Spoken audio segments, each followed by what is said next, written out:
नमस्कार। 15 अगस्त निकल गई, स्वतंत्रता दिवस मना लिया। फ्रीडम के नाम पे हमने अपने तिरंगे झंडे को और अपनी भावनाओं को एक दिन के लिए सोशल मीडिया पे, स्टेजेस से और अखबारों के माध्यम से एक्सप्रेस भी कर लिया। So now freedom is over. मैं देश की व्यवस्था और सिस्टम पे बात नहीं करूँगी, आज मैं फैमिली की व्यवस्था पे बात करूँगी। फ्रीडम जहाँ समाज में और देश में ज़रूरी है, बाहरी दुश्मनों से ज़रूरी है, उतनी ही फ्रीडम हमें अपने परिवारों में भी बहुत ज़रूरी है, अपने घरों में भी बहुत ज़रूरी है। Because freedom is a source of space, nothing else.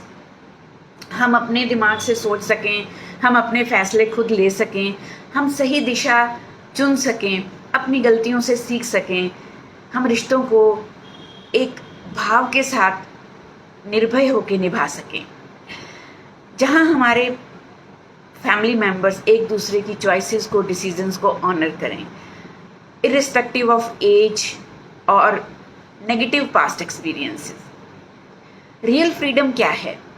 Real freedom शायद हमने ज़िंदगी में कभी इंजॉय करना सीखा ही नहीं, क्योंकि हर वक्त तो हम किसी ना किसी चीज़ से बंधे हैं, हर वक्त हम अपनी इमोशंस के गुलाम हैं, हर वक्त हम अपने कोर बिलीव्स, परसेप्शंस, माइंडसेट इसकी बेड़ियों में जकड़े हुए हैं और चाहते हुए भी हम घुटन महसूस कर रहे हैं, हम सफोकेट हो रहे हैं, हम खुश नहीं हैं, हम बर्दाश्त कर रहे हैं, लेकिन फिर भी हम इसी तरह से जीते ही चले जा रहे हैं।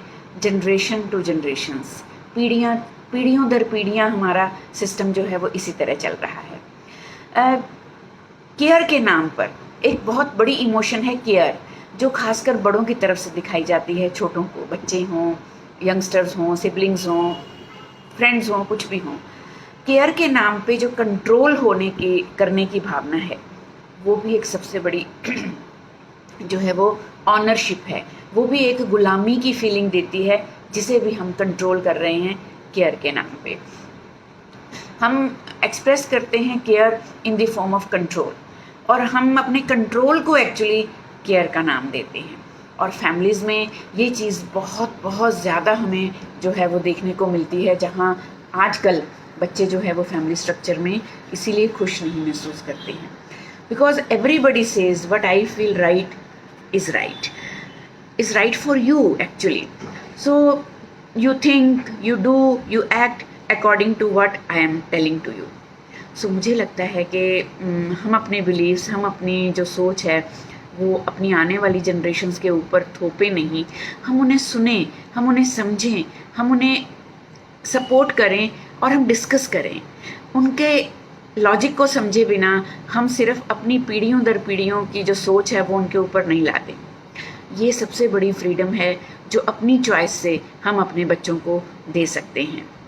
इससे बाकी चीज़ें भी धीरे धीरे सुलझती चली जाएंगी। तो जो माइंडसेट है, उसके लिए कभी भी आपको लगे कि आपका मन, आपका माइंड फ्री नहीं हो रहा है पुरानी जकड़ी हुई चीज़ों से। जैसे मैं आपको एक एग्जाम्पल देती हूँ। अब एक लेडी जो बहुत एम्पावर्ड है और वो बड़ी शान से कहती है कि मेरे को मेरे घर में फ़ैसले लेने का हक है, और मैंने ही सब कुछ सहेज के रखा है, मैंने बहुत कुछ मैनेज करके रखा है, मेरे हस्बैंड को तो कुछ पता ही नहीं होता। वही अपनी बहू के लिए ये नहीं बर्दाश्त करती है।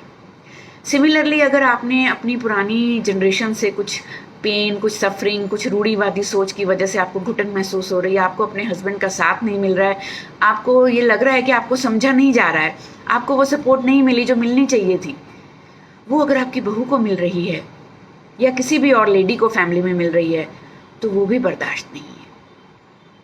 ये जो एक सोच है, मैं एक वुमेन होने के नाते, एक फीमेल स्पीशीज़ अपनी सारी सखियों को ये मैसेज देना चाहती हूँ कि अपने आप को इस बंधनों से मुक्त कर दीजिए, आज़ादी मनाइए, खुले विचारों के साथ, खुली सोच के साथ, प्यार के साथ, सौहार्द के साथ, बड़ी निर्मल और निश्चल भाव के साथ।